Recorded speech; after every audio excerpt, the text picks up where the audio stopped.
ನಮಸ್ಕಾರ. ಮುಖ್ಯಾಂಶಗಳು.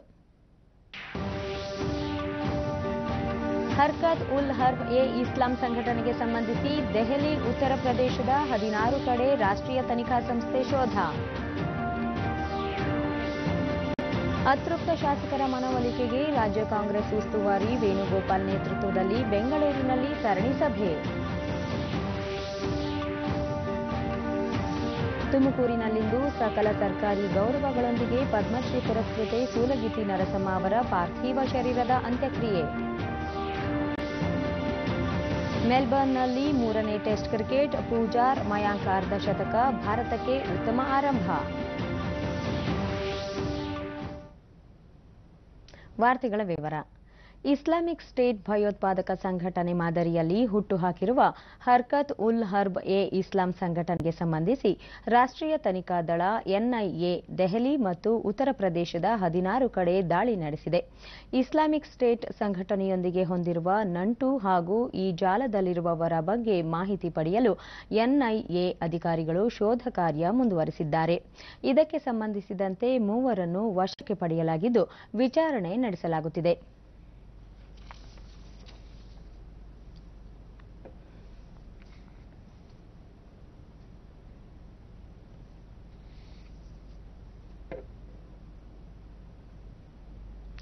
ತ್ರಿವಳಿ ತಲಾಖ್ ಮಸೂದೆ ಕುರಿತು ನಾಳೆ ಸಂಸತ್ತಿನಲ್ಲಿ ಚರ್ಚೆ ನಡೆಯಲಿದೆ. ಲೋಕಸಭೆ ಅಧಿವೇಶನದ ವೇಳೆ ಈ ವಿಷಯದ ಕುರಿತು ಚರ್ಚೆ ಕೈಗೊಳ್ಳಲಾಗುತ್ತದೆ. ಒಂದೇ ಬಾರಿಗೆ ತ್ರಿವಳಿ ತಲಾಖ್ ನೀಡುವುದು ಅಪರಾಧವೆಂದು ಘೋಷಿಸುವ ಈ ಮಸೂದೆಯನ್ನು ಅನುಷ್ಠಾನಕ್ಕೆ ತರಲು ಸರ್ಕಾರ ಮುಂದಾಗಿದೆ. ಲೋಕಸಭೆಯ ನಾಳಿನ ಕಲಾಪದಲ್ಲಿ ತನ್ನೆಲ್ಲಾ ಸದಸ್ಯರು ಕಡ್ಡಾಯವಾಗಿ ಹಾಜರಿರುವಂತೆ ಬಿಜೆಪಿ ವಿಪ್ ಜಾರಿ ಮಾಡಿದೆ. ಈ ಮೊದಲು ತ್ರಿವಳಿ ತಲಾಖ್ ಮಸೂದೆಗೆ ಲೋಕಸಭೆಯಲ್ಲಿ ಅಂಗೀಕಾರ ದೊರೆತಿತ್ತು. ಆದರೆ ರಾಜ್ಯಸಭೆಯಲ್ಲಿ ಈ ಮಸೂದೆ ಅಂಗೀಕಾರ ಪಡೆಯಲು ವಿಫಲವಾಗಿತ್ತು.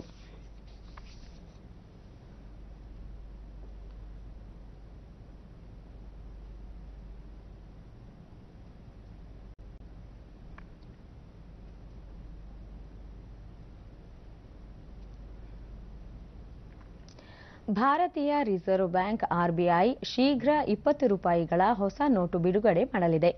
ಈ ನೋಟು ಹಲವು ವೈಶಿಷ್ಟ್ಯಗಳನ್ನು ಒಳಗೊಂಡಿದೆ. 2016ನೇ ಸಾಲಿನಲ್ಲಿ ಗರಿಷ್ಠ ಮುಖಬೆಲೆಯ ನೋಟುಗಳು ಅಮಾನ್ಯಗೊಂಡ ಬಳಿಕ ಕೇಂದ್ರೀಯ ಬ್ಯಾಂಕ್ ಈಗಾಗಲೇ 2000, 500, 200, 100, 50 ಹಾಗೂ 10 ರೂಪಾಯಿಯ ಹೊಸ ನೋಟುಗಳನ್ನು ಬಿಡುಗಡೆ ಮಾಡಿದೆ. ಈಗ ಶೀಘ್ರದಲ್ಲಿ 20 ರೂಪಾಯಿಯ ಹೊಸ ನೋಟುಗಳನ್ನು ಸಹ ಬಿಡುಗಡೆ ಮಾಡಲಾಗುತ್ತದೆ.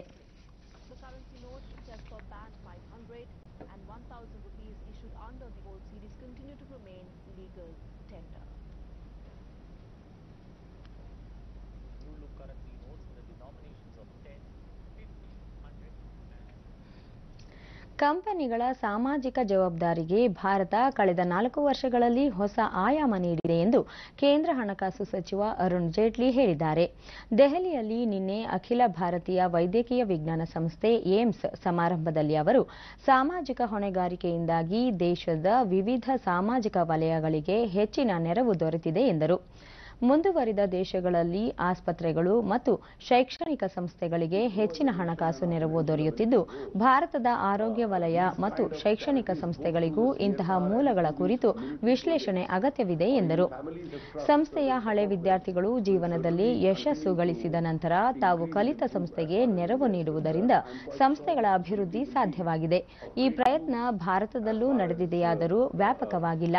ಇಲ್ಲಿನ ಶಿಕ್ಷಣ ಸಂಸ್ಥೆಗಳು ಮತ್ತು ಆಸ್ಪತ್ರೆಗಳನ್ನು ಧಾರ್ಮಿಕ ಸಂಸ್ಥೆಗಳು ಮತ್ತು ಸಮುದಾಯಗಳು ಸ್ಥಾಪಿಸಿವೆ ಎಂದು ಅರುಣ್ ಜೇಟ್ಲಿ ಹೇಳಿದ್ದಾರೆ.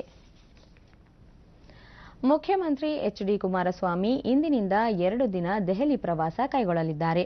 ಈ ಸಂದರ್ಭದಲ್ಲಿ ಕೇಂದ್ರ ಸಚಿವರನ್ನು ಭೇಟಿ ಮಾಡಿ ರಾಜ್ಯದ ವಿವಿಧ ಅಭಿವೃದ್ಧಿ ಯೋಜನೆಗಳ ಬಗ್ಗೆ ಚರ್ಚಿಸಲಿದ್ದಾರೆ. ಇಂದು ಕೇಂದ್ರ ಜಲಸಂಪನ್ಮೂಲ, ರಸ್ತೆ ಸಾರಿಗೆ ಹಾಗೂ ಹೆದ್ದಾರಿ ಖಾತೆ ಸಚಿವ ನಿತಿನ್ ಗಡ್ಕರಿ ಅವರನ್ನು ಭೇಟಿ ಮಾಡಿ ರಾಜ್ಯದ ಹೆದ್ದಾರಿ ಹಾಗೂ ನೀರಾವರಿ ಯೋಜನೆಗಳ ಕುರಿತು ಮಾತುಕತೆ ನಡೆಸುವರು. ನಾಳೆ ಕೇಂದ್ರ ವಿಮಾನಯಾನ ಸಚಿವ ಸುರೇಶ್ ಪ್ರಭು ಅವರನ್ನು ಭೇಟಿಯಾಗಿ ಬೆಳಗಾವಿ ವಿಮಾನ ನಿಲ್ದಾಣಕ್ಕೆ ಕಿತ್ತೂರು ರಾಣಿ ಚೆನ್ನಮ್ಮ ಹಾಗೂ ಹುಬ್ಬಳ್ಳಿ ವಿಮಾನ ನಿಲ್ದಾಣಕ್ಕೆ ಸಂಗೊಳ್ಳಿ ರಾಯಣ್ಣ ವಿಮಾನ ನಿಲ್ದಾಣ ಎಂದು ನಾಮಕರಣ ಮಾಡುವಂತೆ ಮನವಿ ಸಲ್ಲಿಸುವ ಸಾಧ್ಯತೆ ಇದೆ. ಇದಲ್ಲದೆ ಕೇಂದ್ರ ರೈಲ್ವೆ ಹಾಗೂ ಕಲ್ಲಿದ್ದಲು ಖಾತೆ ಸಚಿವ ಪಿಯೂಷ್ ಗೋಯಲ್ ಅವರನ್ನು ಸಹ ಭೇಟಿಯಾಗಲಿರುವ ಎಚ್.ಡಿ. ಕುಮಾರಸ್ವಾಮಿ ರಾಜ್ಯದಲ್ಲಿನ ಕಲ್ಲಿದ್ದಲು ಸ್ಥಿತಿಗತಿಯ ಕುರಿತು ಚರ್ಚಿಸುವರು.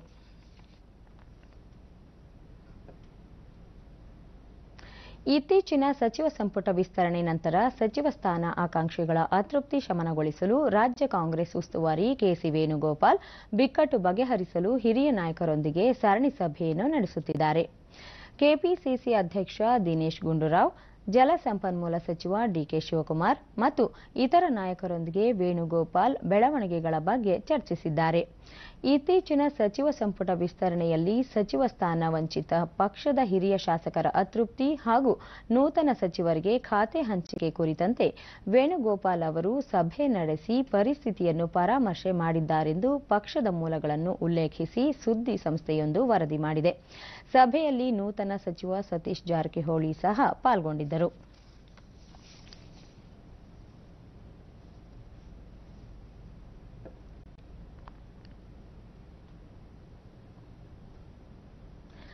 ಬೆಂಗಳೂರಿನ ಖಾಸಗಿ ಆಸ್ಪತ್ರೆಯಲ್ಲಿ ನಿನ್ನೆ ನಿಧನರಾಗಿದ್ದ ಪದ್ಮಶ್ರೀ ಪುರಸ್ಕೃತೆ ಸೂಲಗಿತ್ತಿ ನರಸಮ್ಮ ಅವರ ಪಾರ್ಥಿವ ಶರೀರದ ಅಂತಿಮ ದರ್ಶನಕ್ಕೆ ತುಮಕೂರಿನ ಗಾಜಿನ ಮನೆಯಲ್ಲೀಗ ವ್ಯವಸ್ಥೆ ಮಾಡಲಾಗಿದೆ.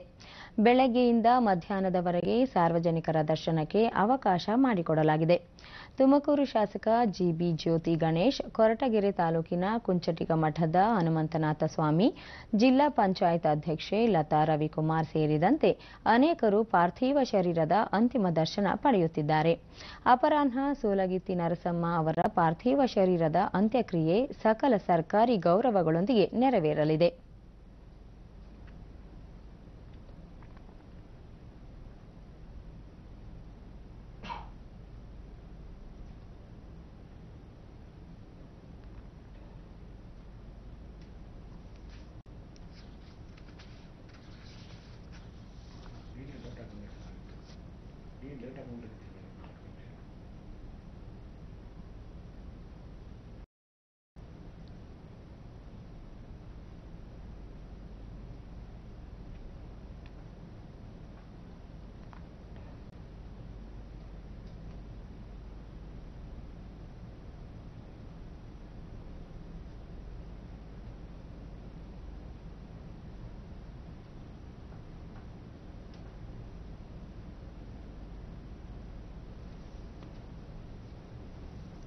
ಸೂಲಗಿತ್ತಿ ನರಸಮ್ಮ ನಿಧನಕ್ಕೆ ಸಂತಾಪ ಸೂಚಿಸಿರುವ ಪ್ರಧಾನಿ ನರೇಂದ್ರ ಮೋದಿ, ನರಸಮ್ಮ ನಿಧನದಿಂದ ದುಃಖವಾಗಿದೆ. ಕರ್ನಾಟಕದಲ್ಲಿ ಅವರು ಸಲ್ಲಿಸಿದ ಸಮಾಜ ಸೇವೆ ಸದಾ ನೆನಪಿನಲ್ಲಿ ಉಳಿಯುವಂಥದ್ದು. ಸಮಾಜದಲ್ಲಿನ ಬಡವರ್ಗದ ಜನತೆಗಾಗಿನ ಅವರ ಸೇವೆ ಮರೆಯಲಾಗದು. ನರಸಮ್ಮ ಅವರ ಕುಟುಂಬಕ್ಕೆ ಹಾಗೂ ಅಪಾರ ಸಂಖ್ಯೆಯ ಅಭಿಮಾನಿಗಳ ದುಃಖದಲ್ಲಿ ತಾವು ಭಾಗಿಯಾಗುವುದಾಗಿ ಟ್ವೀಟ್ ಮಾಡಿದ್ದಾರೆ.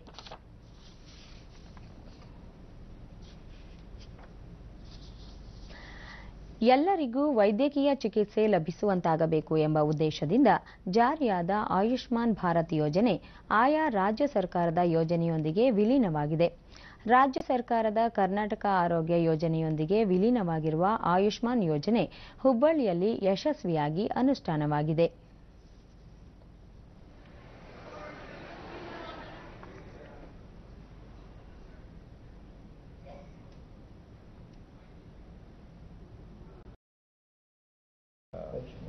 ಕರ್ನಾಟಕ ವೈದ್ಯಕೀಯ ವಿಜ್ಞಾನ ಸಂಸ್ಥೆಯ ನಿರ್ದೇಶಕ ಡಾಕ್ಟರ್ ದತ್ತಾತ್ರೇಯ ಬಂಟ್, ಎಲ್ಲಾ ತರಹದ ಕಾಯಿಲೆಗಳಿಗೆ ಈ ಯೋಜನೆಯಡಿ ಉಚಿತ ಚಿಕಿತ್ಸೆ ನೀಡಲಾಗುತ್ತದೆ ಎಂದರು.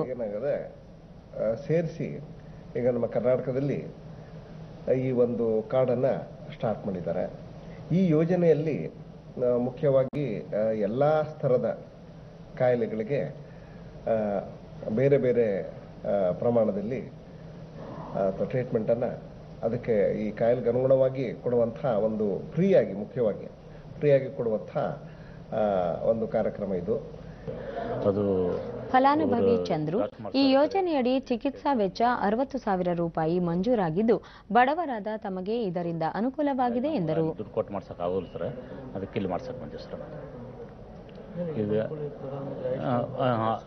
ಇಲ್ಲಿ ಬಂದ ಮೇಲೆ ಇಲ್ಲಿ ವಾಜಪೇಯಿ ಅವರು ಆಫೀಸ್ ಇದೆಲ್ಲ ಅಲ್ಲೆಲ್ಲ ಇದು ಮಾಡಿ ನಮ್ಗೆ ಫ್ರೀ ಮಾಡಿಕೊಟ್ರು ಸರ್. ಇದು 60,000 ರೂಪಾಯಿದು ಅಮೌಂಟ್ ಇದೆ ಸರ್. ಅದ್ರೊಳಗೆ ನಾವು ಇಲ್ಲಿ ಬಂದ ಮೇಲೆ 10 ರೂಪಾಯಿ ಯಾವುದಕ್ಕೂ ಕಟ್ಟಿಲ್ಲ ಸರ್. ಅದು ಸ್ಯಾಂಕ್ಷನ್ ಆಗಿ ಬಂದ ಸರ್. ಗುರುವಾರ ಮಾಡ್ತೀವಿ ಅಂತ ಹೇಳ್ಯಾರ ಸರ್ ಆಪರೇಷನ್ ಸರ್. ನಮ್ಗೆ ಈಗ ಆರಾಮೈತೆ ಸರ್. ಗುಣಮುಖರಾಗುತ್ತಿರುವ ಫಕೀರಪ್ಪ ಯಾವುದೇ ಖರ್ಚಿಲ್ಲದೆ ಎದೆ ನೋವಿಗೆ ಚಿಕಿತ್ಸೆ ಪಡೆಯುತ್ತಿರುವುದಾಗಿ ಹೇಳಿದರು. ಎದೆ ನೋವು ಹಿಡಿದು ಬಿಟ್ಟತ್ರಿ ಬೇಗ. ಬಂದು ಇಲ್ಲಿ ಇದು ಮಾಡಿದ್ರು? 7 ದಿನ ಆಗ್ತದೆ ಇವತ್ತಿಗೆ. ಈಗ ಆರಾಮಾಗಿದೆ? ಆರಾಮಾಗಿದೆ. ಚಿಕಿತ್ಸೆ ಪಡೆಯುತ್ತಿರುವ ಕಸ್ತೂರಿ ಸಿಬ್ಬಂದಿ ಸೇವೆಗೆ ಮೆಚ್ಚುಗೆ ವ್ಯಕ್ತಪಡಿಸಿದರು. ಅವರ ಪುತ್ರಿ ತಮ್ಮ ತಾಯಿ ಗುಣಮುಖರಾಗುತ್ತಿದ್ದಾರೆ ಎಂದು ಸಂತಸದಿಂದ ನುಡಿದರು. ವೈದ್ಯಕೀಯ ಅಧೀಕ್ಷಕ ರಾಮಲಿಂಗಪ್ಪ, ಬಿಪಿಎಲ್ ಕಾರ್ಡ್ ಹೊಂದಿರುವವರು 10 ರೂಪಾಯಿ ನೋಂದಣಿ ಶುಲ್ಕ, ಆಧಾರ್ ಮತ್ತಿತರ ದಾಖಲೆಗಳನ್ನು ನೀಡಿ ಆರೋಗ್ಯ ಕಾರ್ಡ್ ಪಡೆದು ಯೋಜನೆಯ ಲಾಭ ಪಡೆಯುವಂತೆ ಅದರ ವಿವರ ನೀಡಿದರು. ಈ ಒಂದು ಕಾರ್ಡು ಮೊದಲು ನಾವು ಆರೋಗ್ಯ ಕಾರ್ಡ್ AIK ಕಾರ್ಡ್ ಅಂತ ಮಾಡ್ತಿದ್ದೀವಿ. ಆಮೇಲೆ ಈಗ ಕೇಂದ್ರ ಸರ್ಕಾರ ಮತ್ತು ರಾಜ್ಯ ಸರ್ಕಾರ ಎರಡೂ ವಿಲೀನ ಆಗಿದ್ದರಿಂದ ಇದನ್ನು ABIK ಅಂದರೆ ಆಯುಷ್ಮಾನ್ ಭಾರತ್ ಮತ್ತು ಆರೋಗ್ಯ ಕರ್ನಾಟಕ ಕಾರ್ಡ್ ಎರಡೂ ವಿಲೀನಗೊಂಡು ಆರೋಗ್ಯ ಸೇವೆಯನ್ನು ನಮ್ಮ ಕರ್ನಾಟಕ ರಾಜ್ಯ ಜನರಿಗೆ ಅನುಕೂಲವಾಗುವಂಥ ಇದೊಂದು ಒಳ್ಳೆಯ ಒಂದು ವಿಧಾನ ಅಂತ ಹೇಳ್ಬೋದು. ಈ ಒಂದು ಕಾರ್ಡಿನ ಬೆಲೆ 10 ರೂಪಾಯಿ ಕೊಟ್ಟು ನೋಂದಣಿ ಮಾಡಬೇಕು. ಅದು ನಮ್ಮ ಇಲ್ಲಿ ಕಿಮ್ಸ್ ಆಸ್ಪತ್ರೆಯಲ್ಲೇ ಮಾಡಿಸ್ಬೋದು, ಅಥವಾ ಬೇರೆ ತಾಲೂಕು ಹಾಸ್ಪಿಟ್ಲು, ಜನರಲ್ ಹಾಸ್ಪಿಟ್ಲು, ಆಮೇಲೆ ಹುಬ್ಬಳ್ಳಿ ಧಾರವಾಡ 1 ಅದರಲ್ಲಿ ಕೂಡ ಈ ಆರೋಗ್ಯ ಕಾರ್ಡನ್ನು ಮಾಡಬೇಕಾಗುತ್ತದೆ. ಈ ಆರೋಗ್ಯ ಕಾರ್ಡ್ ಮಾಡಬೇಕಾದ್ರೆ ಒಂದು ಆಧಾರ್ ಕಾರ್ಡು ಮತ್ತು BPL ಕಾರ್ಡ್ ತಗೋಬೇಕಾಗುತ್ತೆ. ಅದರಲ್ಲಿ ಫೋಟೋ ಎಲ್ಲ ಇದರಲ್ಲೇ ಮಾಡಿ ಒಂದು ಆರೋಗ್ಯ ಕಾರ್ಡ್ 10 ರೂಪಾಯಿ ಬೆಲೆ ಅದು ನಾವು ಕಾರ್ಡ್ ಕೊಡ್ತೀವಿ. ಇದು ಏನಂದರೆ ಈ ಕಾರ್ಡಿನ ಬೆಲೆ ಒಂದು ಕಾರ್ಡಿಗೆ 5 ಜನ ಫ್ಯಾಮಿಲಿ ಮೆಂಬರ್ಸ್ ಇರ್ತಾರೆ. ಇದು 5 ಲಕ್ಷ ತನಕ ಇನ್ಶೂರೆನ್ಸ್ ಇದರಲ್ಲಿ ಏನು ಕವರ್ ಆಗುತ್ತೆ ಒಂದು ವರ್ಷಕ್ಕೆ. ಆಮೇಲೆ ಇದು ನಾವೀಗ ಸದ್ಯ ನಮ್ಮ KMCಯಲ್ಲಿ ನಾವು ಇದು ಅಡ್ಮಿಟೆಡ್ ಪೇಷಂಟ್ ಸದ್ಯ ಮಾಡ್ಲಿಕ್ಕತ್ತೀವಿ. ಆಮೇಲೆ ಇದು ಇತರ ಮತ್ತು ಆಸ್ಪತ್ರೆಯಲ್ಲಿ ಈ ಕಾರ್ಡನ್ನು ಮಾಡುವ ಒಂದು ಅವಕಾಶವನ್ನು ಮಾಡಿಕೊಡ್ತಾ ಇದ್ದೇವೆ. ಇದಕ್ಕೆ ಬೆನಿಫಿಷಿಯರಿ ಯಾರಂದರೆ ಮೊದಲು RSBY ಕಾರ್ಡ್, ರಾಷ್ಟ್ರೀಯ ಸ್ವಾಸ್ಥ್ಯ ಬಿಮಾ ಕಾರ್ಡ್ ಇದ್ದವ್ರಿಗೆ ಡೈರೆಕ್ಟ್ ಆಗಿ AB ಕಾರ್ಡು ಕೊಡ್ತಾ ಇದ್ದಾಗ ಅದು ಸೇಮ್ ಅದೇ ಕನ್ವರ್ಟ್ ಆಗಿದೆ ಸೆಂಟ್ರಲ್ ಗೌರ್ಮೆಂಟ್ದು. ಆಮೇಲೆ ಈಗ ನಮ್ಮ ಸಾರ್ವಜನಿಕರು BPL ಕಾರ್ಡ್ ಇದ್ದವರು ಮತ್ತು ಅಂತ್ಯೋದಯ ಕಾರ್ಡ್ ಇದ್ದವ್ರಿಗೆ ಇದು ಸೌಕರ್ಯ ಪೂರ್ಣ ಉಚಿತ. ಆಮೇಲೆ APL ಕಾರ್ಡ್ ಇದ್ದವ್ರಿಗೆ, ಆಮೇಲೆ ಬರೀ ಆಧಾರ್ ಕಾರ್ಡ್ ಇದ್ದವ್ರಿಗೆ ಅಂಥವು ಏನೈತಿ 30% ಸರ್ಕಾರದವರು ವೆಚ್ಚವನ್ನು ಭರಿಸ್ತಾರೆ ಮತ್ತು 70% ನಮ್ಮ ಕ್ಲೈಂಟ್ಸ್ ವೆಚ್ಚವನ್ನು ಭರಿಸಬೇಕಾಗುತ್ತದೆ. ಶಾಲೆಗೆ ಮಕ್ಕಳ ದಾಖಲಾತಿಯ ವೇಳೆ ಆಧಾರ್ ಕಾರ್ಡ್ ಸಂಖ್ಯೆ ನೀಡುವುದು ಕಡ್ಡಾಯವಲ್ಲ ಎಂದು ಭಾರತೀಯ ವಿಶಿಷ್ಟ ಗುರುತು ಚೀಟಿ ಪ್ರಾಧಿಕಾರ ಸ್ಪಷ್ಟಪಡಿಸಿದೆ. ಶಾಲೆಗೆ ಮಕ್ಕಳನ್ನು ದಾಖಲಿಸಿಕೊಳ್ಳುವ ವೇಳೆ 12 ಸಂಖ್ಯೆಯ ಆಧಾರ್ ನಂಬರ್ ಪಡೆಯುವುದು ಕಾನೂನಿನಲ್ಲಿ ಅವಕಾಶವಿಲ್ಲ. ಆಧಾರ್ ಕಾರ್ಡ್ ನಂಬರ್ ಕೇಳುವುದು ಇತ್ತೀಚಿನ ಸುಪ್ರೀಂ ಕೋರ್ಟ್ ತೀರ್ಪಿಗೆ ವಿರುದ್ಧವಾದದ್ದು ಎಂದು ಪ್ರಾಧಿಕಾರದ ಮುಖ್ಯ ಕಾರ್ಯನಿರ್ವಹಣಾಧಿಕಾರಿ ಅಜಯ್ ಭೂಷಣ್ ಪಾಂಡೆ ದೆಹಲಿಯಲ್ಲಿ ತಿಳಿಸಿದ್ದಾರೆ. ಕೆಲವು ಶಾಲೆಗಳು ಮಕ್ಕಳ ಆಧಾರ್ ಕಾರ್ಡ್ ನಂಬರ್ ಕೇಳುವುದು ಪ್ರಾಧಿಕಾರದ ಗಮನಕ್ಕೆ ಬಂದಿದೆ. ಆದರೆ ಇದು ಕಾನೂನಿಗೆ ವಿರುದ್ಧವಾದುದು. ಆಧಾರ್ ಇಲ್ಲ ಎನ್ನುವ ಕಾರಣಕ್ಕೆ ಮಕ್ಕಳ ದಾಖಲಾತಿ ನಿರಾಕರಿಸುವಂತಿಲ್ಲ ಎಂದು ಅವರು ಹೇಳಿದ್ದಾರೆ.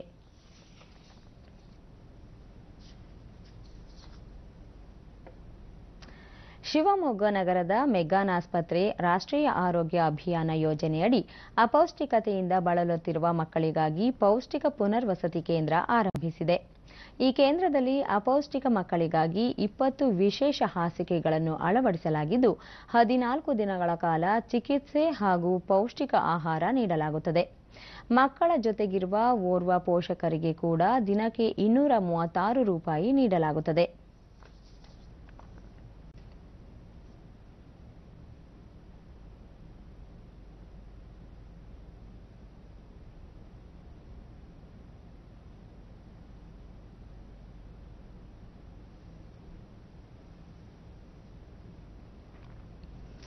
ಆಸ್ಪತ್ರೆಯ ವೈದ್ಯಕೀಯ ಅಧೀಕ್ಷಕ ಡಾಕ್ಟರ್ ಮಂಜುನಾಥ ಸ್ವಾಮಿ, ಅಂಗನವಾಡಿ ಕಾರ್ಯಕರ್ತರು ಹಾಗೂ ಆಶಾ ಕಾರ್ಯಕರ್ತೆಯರು ತೀವ್ರ ಅಪೌಷ್ಟಿಕತೆಯಿಂದ ಬಳಲುತ್ತಿರುವ ಮಕ್ಕಳನ್ನು ಪುನರ್ವಸತಿ ಕೇಂದ್ರಕ್ಕೆ ಕಳುಹಿಸಿಕೊಡುತ್ತಾರೆ. ನಾವು ಕೆಲ ಮಾನದಂಡಗಳನ್ನು ಅನುಸರಿಸಿ ಅವರಿಗೆ ಚಿಕಿತ್ಸೆ ನೀಡುತ್ತೇವೆ ಎಂದರು. ಕೆಂಪು ಕಲರ್ ಬಂದಂಥ ಮಕ್ಕಳನ್ನ SAM ಅಂತಲ್ಲಿ ಗುರುತಿಸ್ತಾರೆ. ಅಂಥವ್ರನ್ನ ಹತ್ತಿರದ ಅಪೌಷ್ಟಿಕತೆ ಪುನಶ್ಚೇತನ ಕೇಂದ್ರಕ್ಕೆ ರೆಫರ್ ಮಾಡ್ತಾರೆ. ಅವರನ್ನು ಇಲ್ಲಿ ಜಿಲ್ಲಾ ಮಟ್ಟದ ಆಸ್ಪತ್ರೆಯಲ್ಲಿ ಚಿಕಿತ್ಸೆಗೊಳಪಡಿಸಿ ಅವ್ರಿಗೆ ಬೇಕಾದಂಥ ವ್ಯವಸ್ಥೆಯನ್ನು ಮಾಡಲಾಗುತ್ತೆ.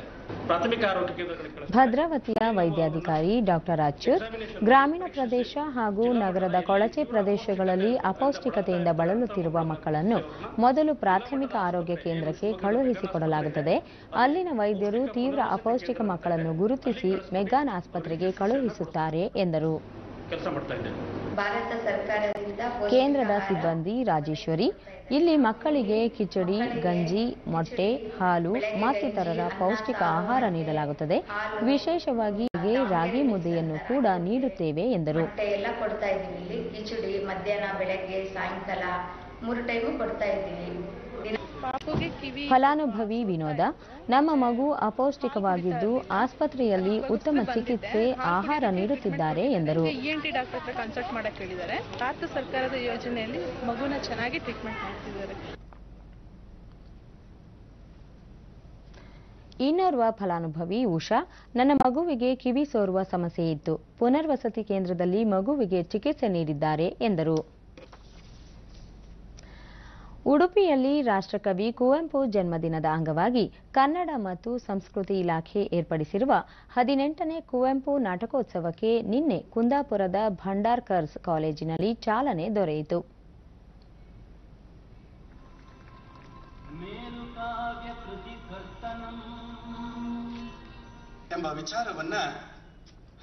ಕುವೆಂಪು ಪ್ರತಿಷ್ಠಾನದ ಕಾರ್ಯದರ್ಶಿ ಕಡಿದಾಳ್ ಪ್ರಕಾಶ್, ಕುವೆಂಪು ಅವರ ಸಂದೇಶಗಳ ಪ್ರಚಾರಕ್ಕೆ ಸರ್ಕಾರ ಕುವೆಂಪು ಪ್ರತಿಷ್ಠಾನ ರಚಿಸಿದೆ ಎಂದರು. ಇದೇ ಸಂದರ್ಭದಲ್ಲಿ ಅವರು ಒಂದೇ ಸಂಪುಟದಲ್ಲಿ ಹೊರತಂದಿರುವ 14 ನಾಟಕಗಳ ಪ್ರತಿಯನ್ನು ಕಾಲೇಜು ಗ್ರಂಥಾಲಯಕ್ಕೆ ನೀಡಿದರು. ಕುವೆಂಪು ಪ್ರತಿಷ್ಠಾನದ ಪರವಾಗಿ ಈ ಒಂದು ಪ್ರತಿಯನ್ನ ಈ ಕಾಲೇಜಿನ ಮುಖ್ಯಸ್ಥರಾದಂಥ ಶಾಂತಾರಾಮ್ ಅವರಿಗೆ ನಾನು ಕೊಡಬೇಕು ಅಂತೇಳಿ ಇಚ್ಛೆ ಪಟ್ಟಿದ್ದೇನೆ. ನಾಟಕೋತ್ಸವ ಸಮಿತಿ ಅಧ್ಯಕ್ಷ ಡಾಕ್ಟರ್ ಶಾಂತಾರಾಮ್, ಮಕ್ಕಳಲ್ಲಿ ನಾಟಕದ ಅಭಿರುಚಿ ಚಿಗುರಲು ಕುವೆಂಪು ಕೃತಿಗಳು ಸ್ಫೂರ್ತಿ ಎಂದರು.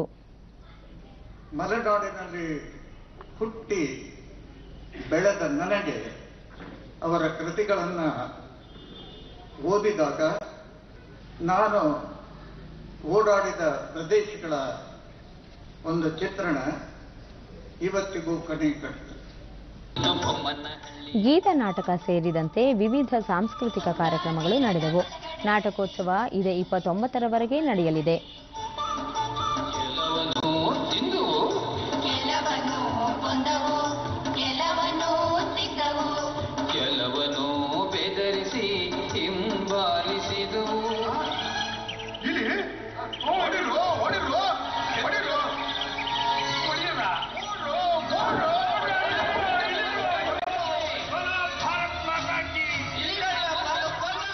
ಕಣ್ಬಿಟ್ಟರು ಪಂಡಿತರೆಲ್ಲ, ಕಂಬನಿಗರೆದರು ಜನರೆಲ್ಲ, ಕಂಬನಿಗರೆದರು ಜನರೆಲ್ಲ. ಯಾಕೆ ಈಗ ಹಚ್ಕೋತಾ ಇದೀಯ? ಬರ್ತಾನೆ, ಸುಮ್ಮನಿಲ್ಲ. ಎಲ್ಲಿ ಬರ್ತಾರೆ? ಮನೆಯೊಳಗೆ ಭದ್ರವಾಗಿ ಕೂತ್ಕೊಂಡಿದ್ದಾನೆ. ಸಾಯೋ ತನಕ ತಿನ್ನೋಷ್ಟು ಬಾಚ್ಕೊಂಡಿದ್ದಾನೆ. ಭದ್ರವಾಗಿ ಕೂದ ಏನ್ ಮಾಡ್ತಾನೆ ಹೇಳು? ನೋಡಿದ್ರ ಪಟೇಲನ್ನ ಬಾಯ್ ಬಿಟ್ಟ ಗೋಡ ನೀನು ಹಾಳಾಗ ಮಾರಿ ಇಲುಗಳನ್ನ ಕೊಲ್ಲಿಸೋ ಗೋಡ.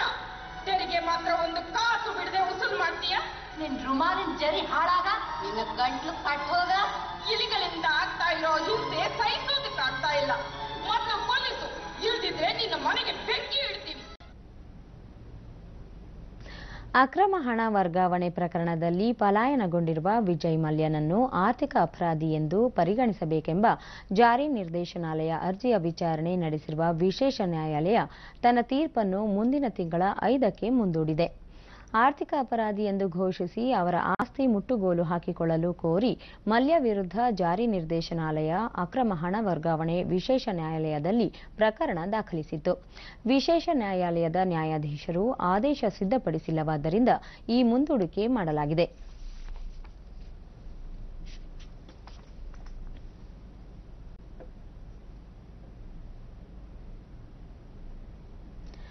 ಪವಿತ್ರ ಕ್ಷೇತ್ರವಾದ ತಮಿಳುನಾಡಿನ ರಾಮೇಶ್ವರಂ ಹಾಗೂ ಧನುಷ್ಕೋಟಿ ನಡುವಿನ ರೈಲು ಮಾರ್ಗದ ಮರು ನಿರ್ಮಾಣಕ್ಕೆ ಸರ್ಕಾರ ಒಪ್ಪಿಗೆ ನೀಡಿದೆ. 17 ಕಿಲೋಮೀಟರ್ ಉದ್ದದ ಈ ಮಾರ್ಗಕ್ಕೆ 208 ಕೋಟಿ ರೂಪಾಯಿ ವೆಚ್ಚವಾಗಲಿದೆ. ಈ ಮಾರ್ಗ ರಾಮ ಸೇತುವಿನ ಆರಂಭದ ಕೇಂದ್ರವಾಗಿದ್ದು ಯಾತ್ರಾರ್ಥಿಗಳಿಗೆ ಅನುಕೂಲವಾಗಲಿದೆ. ಧನುಷ್ಕೋಟಿಯಲ್ಲಿ ಪುಣ್ಯ ಸ್ನಾನ ಮಾಡಿದ ನಂತರವಷ್ಟೇ ರಾಮೇಶ್ವರಂ ಯಾತ್ರೆ ಪೂರ್ಣಗೊಳ್ಳುತ್ತದೆ. 1964ರಲ್ಲಿ ಚಂಡಮಾರುತದಿಂದ ಈ ಮಾರ್ಗ ಹಾನಿಗೊಂಡಿತ್ತು.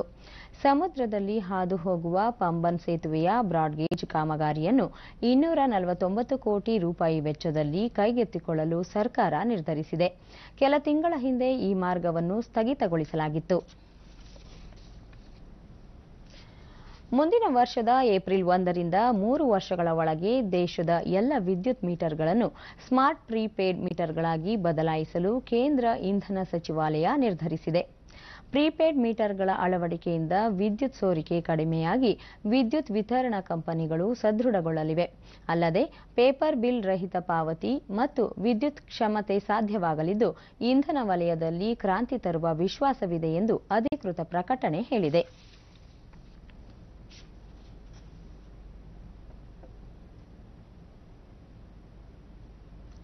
ದೆಹಲಿಯಲ್ಲಿ ಸತತ 4ನೇ ದಿನವೂ ವಾಯು ಮಾಲಿನ್ಯದ ಪ್ರಮಾಣ ತೀವ್ರವಾಗಿದೆ. ಇನ್ನು 1 ವಾರ ಇದೇ ಪರಿಸ್ಥಿತಿ ಮುಂದುವರಿಯುವ ಆತಂಕವಿದೆ. ನಾಗರಿಕರು ವಾಯು ವಿಹಾರ ಸೇರಿದಂತೆ ಬಾಹ್ಯ ಚಟುವಟಿಕೆಗಳನ್ನು ಕಡಿಮೆ ಮಾಡುವಂತೆ ವೈದ್ಯರು ಸಲಹೆ ನೀಡಿದ್ದಾರೆ.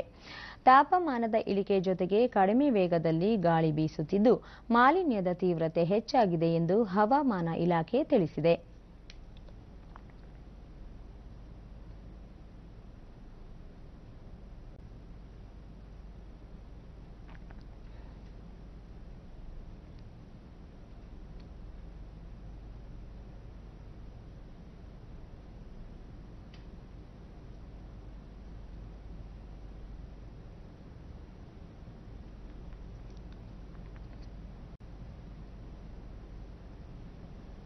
ಕೇಂದ್ರ ಸಚಿವ ವಿಜಯ್ ಗೋಯಲ್, ದೆಹಲಿಯಲ್ಲಿ ಮಾಲಿನ್ಯ ವಿಪರೀತ ಹೆಚ್ಚಾಗಿದ್ದು ಉಸಿರಾಡುವುದು ಕಷ್ಟವಾಗಿದೆ. ಮಾಲಿನ್ಯ ನಿಯಂತ್ರಣಕ್ಕೆ ದೆಹಲಿ ಸರ್ಕಾರ ಯಾವುದೇ ರೀತಿಯ ಕ್ರಮ ಕೈಗೊಂಡಿಲ್ಲ ಎಂದು ಆರೋಪಿಸಿದರು. ಉತ್ತರ ಭಾರತದಲ್ಲಿ ಭಾರೀ ಶೀತಗಾಳಿ ಮುಂದುವರೆದಿದ್ದು ಗಡಗಡ ನಡುಗುವಂತಹ ಚಳಿ ಇದೆ. ದೆಹಲಿ, ಜಮ್ಮು ಕಾಶ್ಮೀರ, ಉತ್ತರ ಪ್ರದೇಶ, ಹರಿಯಾಣ, ಪಂಜಾಬ್, ರಾಜಸ್ಥಾನ, ಜಾರ್ಖಂಡ್ ಹಾಗೂ ಇನ್ನೂ ಕೆಲವು ರಾಜ್ಯಗಳಲ್ಲಿ ವಿಪರೀತ ಚಳಿಯಿಂದಾಗಿ ಸಾಮಾನ್ಯ ಜನಜೀವನಕ್ಕೆ ತೊಂದರೆಯಾಗಿದೆ. ಶ್ರೀನಗರದಲ್ಲಿ 11 ವರ್ಷಗಳ ಅವಧಿಯಲ್ಲೇ ತಾಪಮಾನ ಕನಿಷ್ಠ ದಾಖಲೆ ಪ್ರಮಾಣ -6.8 ಡಿಗ್ರಿ ಸೆಲ್ಸಿಯಸ್ ದಾಖಲಾಗಿತ್ತು. ಬಹುತೇಕ ಭಾಗಗಳಲ್ಲಿ ಕನಿಷ್ಠ ತಾಪಮಾನ ಸಾಮಾನ್ಯಕ್ಕಿಂತ ಕಡಿಮೆ ಇದೆ. ದೆಹಲಿಯಲ್ಲಿ ದಟ್ಟವಾದ ಮಂಜು ಆವರಿಸುತ್ತಿರುವ ಪರಿಣಾಮ ವಿಮಾನ ಹಾರಾಟದಲ್ಲಿ ವ್ಯತ್ಯಯವಾಗುತ್ತಿದೆ. ಇನ್ನೂ 1 ವಾರ ಕಾಲ ಇದೇ ಪರಿಸ್ಥಿತಿ ಮುಂದುವರಿಯಲಿದೆ ಎಂದು ಹೇಳಲಾಗಿದೆ.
ಜಮ್ಮು ಕಾಶ್ಮೀರದ ಕೆಲವು ಪ್ರದೇಶಗಳಲ್ಲಿ ಭಯೋತ್ಪಾದಕರು ಅಡಗಿರುವ ಶಂಕೆ ಹಿನ್ನೆಲೆಯಲ್ಲಿ ಭಾರತದ ಯೋಧರು ಶೋಧ ಕಾರ್ಯ ಆರಂಭಿಸಿದ್ದಾರೆ. ಅವಂತಿಪುರ, ತ್ರಾಲ್, ಪಂಪೋರಾ ಹಾಗೂ ಪುಲ್ವಾಮಾ ಪ್ರದೇಶಗಳ ಸುತ್ತಲಿನ ಅರಣ್ಯ ಪ್ರದೇಶಗಳಲ್ಲಿ ಉಗ್ರರು ಅಡಗಿರುವ ಸಾಧ್ಯತೆ ಇದೆ. ಈ ಹಿನ್ನೆಲೆಯಲ್ಲಿ ಯೋಧರು ಈ ಪ್ರದೇಶಗಳನ್ನು ಸುತ್ತುವರೆದಿದ್ದಾರೆ. ಈ 4 ಪ್ರದೇಶಗಳಲ್ಲಿ ಮೊಬೈಲ್ ಹಬ್. ಮೆಲ್ಬರ್ನ್ನಲ್ಲಿ 3ನೇ ಟೆಸ್ಟ್ ಕ್ರಿಕೆಟ್, ಪೂಜಾರ್, ಮಯಾಂಕ್ ಅರ್ಧಶತಕ, ಭಾರತಕ್ಕೆ ಉತ್ತಮ ಆರಂಭ. ನಮ್ಮ ಮುಂದಿನ ವಾರ್ತಾ ಪ್ರಸಾರ ಸಂಜೆ 7 ಗಂಟೆಗೆ ಚಂದನದಲ್ಲಿ. ನಮಸ್ಕಾರ.